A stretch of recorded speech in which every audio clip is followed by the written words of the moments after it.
హైవ్యూర్స్. Pawan Kalyan non local, నేను local అంటూ అక్కడ ఉన్న వైసీపీ వాళ్ళు ప్రచారం చేసుకున్నారు. ఎక్కడ? పిఠాపురం. బట్ పవన్ కళ్యాణ్ ఏమన్నాడు? నేను ఈ పిఠాపురంలోనే ఉంటా, నేను సినిమా షూటింగ్ చేసుకోవాలంటే వెళ్ళేసి వస్తా, అంతేగాని అక్కడే ఉండను. అసెంబ్లీ అమరావతి అందరితో పాటు వెళ్తా వస్తా, ఈ పిఠాపురంలో ఉండే ద బెస్ట్ వెళ్ళి నన్ను ఇక్కడ ఉన్న వాళ్ళకి మంచి చేస్తారు, ఇదే అని చెప్పాను.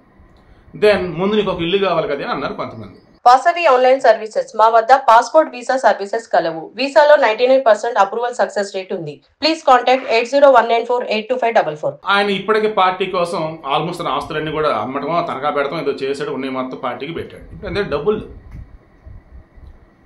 మరి 2 మూమెంట్లు ఇల్లు ఎలా సరే అద్దెలు తీసుకుందాం. మరి పవన్ కళ్యాణ్ ఒక పార్టీ అధినేత, పిఠాపురానికి సంబంధించిన ఎమ్మెల్యే కంటెస్టెంట్, మరి వాళ్ళు వీళ్ళు వస్తుంటారు వెళ్తుంటారు, సో జనాల మధ్యలో ఉంటే ఇబ్బంది. మరి అలా అప్పుడు ఈ పిఠాపురం నియోజకవర్గంలో గొల్లప్రోలు మండలంలో చేబ్రోలు విలేజ్, ఆ చేబ్రోలులో హైవే ఉంది, దాని పక్కనే ఒక అతను ఇల్లు కడుతున్నాడు, ఓదీరు నాగేశ్వరరావు అని చెప్పేసి. ఈ నాగేశ్వరరావు గారు పవన్ కళ్యాణ్ గారికి వీరాభిమానట. ఇల్లు కూడా సూపర్ ఉంది, అసలు గ్రౌండ్ ఫ్లోర్, అది కూడా కొంచెం ఎత్తుగానే ఉంది, అండ్ పక్కన వచ్చేసి మొత్తం కూడా పార్కింగ్ వేలో చుట్టూ చాలా స్పేషియస్గానే ఉంది. First floor, second floor, third floor, G+3. Then plan ఏంటి? గ్రౌండ్ ఫ్లోర్లో జనసేన తరఫున వచ్చేవాళ్ళు, బయట నుంచి వచ్చేవాళ్ళు కానీ ఎవరైనా కానీ వెయిటింగ్ అన్నట్టు. ఫస్ట్ ఫ్లోర్ వచ్చేసి పార్టీ యాక్టివిటీస్ కోసం అన్నట్టు. And second and third floor ఇంటర్నల్గా డూప్లెక్స్ టైప్లో పెట్టేసి ఇంకా దానిలో పవన్ కళ్యాణ్ నివాసం ఉన్నట్టు, వాళ్ళ కుటుంబ సభ్యులు వాళ్ళంతా ఉండటానికి అన్నట్టు. ఇది దానికి తగ్గట్టుగా మొత్తం మాట్లాడుకొని ఓదూరు నాగేశ్వర గారితో మాట్లాడితే, అంతకుమించి ఇంకేం భాగ్యమయ్యా, సంతోషం ఉండమనయ్యా అన్న. రెంట్ ఏం మాట్లాడుతున్నారు? పవన్ కళ్యాణ్ గారితో నేను డబ్బులు తీసుకుంటా ఆయన దగ్గర నుంచి, రెంట్ నాకేమది, ₹1 ఇవ్వమన్నట్టు చాలు. మరి నీకెలా? ఏం పర్లేదయ్యా, నాకు బాగానే ఉంది. ఆయన నా ఇల్లు కొనాల్సిన అవసరం లేదు, రెంట్కుంటే చాలు, అండ్ ఆ డబ్బులు వచ్చేసి నాకు ₹1 ఇస్తే చాలు. ఆయన నా పిఠాపురానికి మంచి చేస్తే చాలు, ఈ రాష్ట్రానికి మంచి చేస్తే చాలు.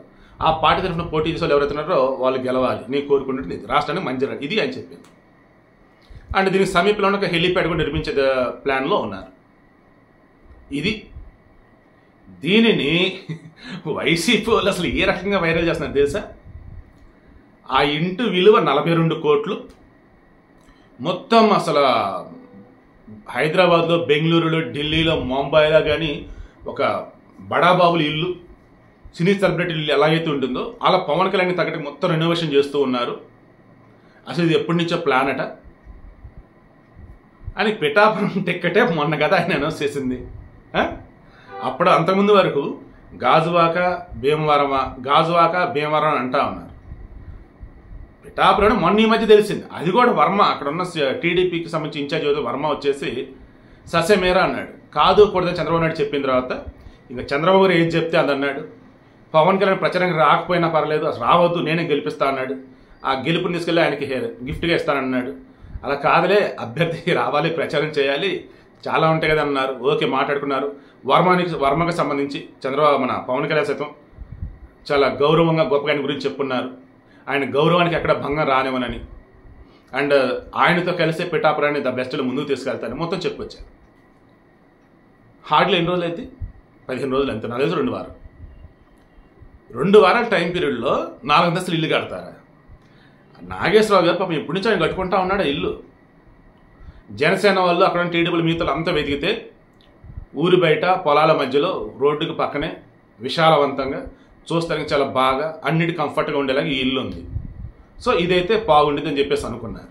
ఆ వేళ ఆయన అప్రోచ్ అయ్యారు. ఇష్టపడి కట్టుకున్నాను, పవన్ కళ్యాణ్ గారు కాబట్టి ఓకే ఇస్తాను, బట్ అమ్మను అని చెప్పేసి అనటం. ఓకే, ఫస్ట్ అయితే ఈ పార్టీ యాక్టివిటీస్ పరంగా, ప్రచారం పరంగా అన్నిటికి కన్వెంట్ ఉంటుంది అనుకోవటం. ఆల్రెడీ మన గృహప్రవేశం కూడా అయిపోయిందట. రేపు పవన్ కళ్యాణ్ గారు 9వ తారీఖున ఉగాది ఉంది కదా, ఆ ఉగాది ఆ ఇంట్లోనే చేసి దెన్ ఇంక అప్పటి నుంచి అక్కడి నుంచే ఆయన పార్టీ కార్యకలాపాలు కావచ్చు, ఆయన నివాసం ఉండటం కావచ్చు, అదంతా అక్కడ సెట్ చేస్తున్నారట. ఇన్ ఫ్యూచర్ ఖచ్చితంగా పవన్ కళ్యాణ్ గారు అయితే పిఠాపురం నియోజకవర్గంలోనే వేరే చోట ఎక్కడైనా సరే ఆయన కంఫర్ట్ ఉండే విధంగా, అన్నిటికీ బాగుండే విధంగా అక్కడ ఇల్లు ఏదైనా కట్టి ఉంటే తీసుకుంటారు, లేదన్నప్పుడు ల్యాండ్ తీసుకొని అక్కడ కన్స్ట్రక్షన్ చేయించుకొని ఆయనకు తగ్గట్టుగా అలా ఉంటారు. ఇదైతే నాగేశ్వరరావు గారిది. నాకున్న సమాచారం అయితే ఆయన అమ్మల రెంట్కి ఇస్తున్నాడు, అది కూడా రూపాయి చాలన్నాడు. సంతోషంగా పవన్ కళ్యాణ్ ఉండమనండి అన్నాడు. దీనికి 42 కోట్ల ఇల్లు పవన్ కళ్యాణ్ కొన్నాడు, అంత డబ్బు ఎక్కడి నుంచి వచ్చింది? ఈ సొల్లు కబుర్లు లేదురా నాయన. మరీ కొంచెం అర్థం ఉండొద్దా రాసేదానికి కూడా? కనీసం క్రాస్ చెక్ కూడా చేసుకోరు అసలు. ఎప్పుడు ఇల్లు, ఎప్పుడు కథ ఏందని. Feeling very bad. And Nageswara గారు లాంటి అభిమానులు సంపాదించినటువంటి పవన్ కళ్యాణ్ గారు నిజంగా అదృష్టవంతులు. అందుకే ఎప్పుడు అంటాడు, నాకు ఉన్నటువంటి అదృష్టవంతులు మొత్తం కూడా నా అన్న చిరంజీవి అండ్ అభిమానులు మీరే అని చెప్పేసి. ఈరోజు అది ప్రూవ్ అయిపోయింది. సో ఫైనల్లీ పిఠాపురంలో, గొల్లపూరు మండలంలో, చేబ్రోల్లో ఆయన నివాసం. ఇక్కడి నుంచి అక్కడే ఉండబోతున్నారు. రేపు 9వ తారీఖున ఓ రకంగా ఆయన అందులో అఫీషియల్ వల్ల ఉంటున్నట్టు మనం భావించవచ్చు. ఉగాది పండుగ కూడా అందులోనే చేస్తారట.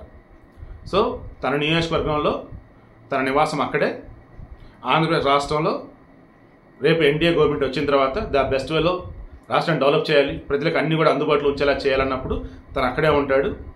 ఇప్పుడు ఉన్నటువంటి ఇల్లు అయితే రెంటు, తర్వాత వచ్చేసి ల్యాండ్ తీసుకుని మన ఇల్లు కట్టుకుంటారు, అది వేరే ఎక్కడ ఇల్లు కడితే తీసుకుంటారంటే తర్వాత చూడొచ్చు. ఇప్పుడైతే మాత్రం రెంట్ అది కూడా ఆయన అభిమానంతో రూపాయి ఇస్తే చాలండి అన్నారు. గ్రౌండ్ ఫ్లోర్ వెయిటింగ్ అని రిమైనింగ్ అవి. First floor party activities, second and third floor వచ్చేసి నివాసం ఉండటానికి.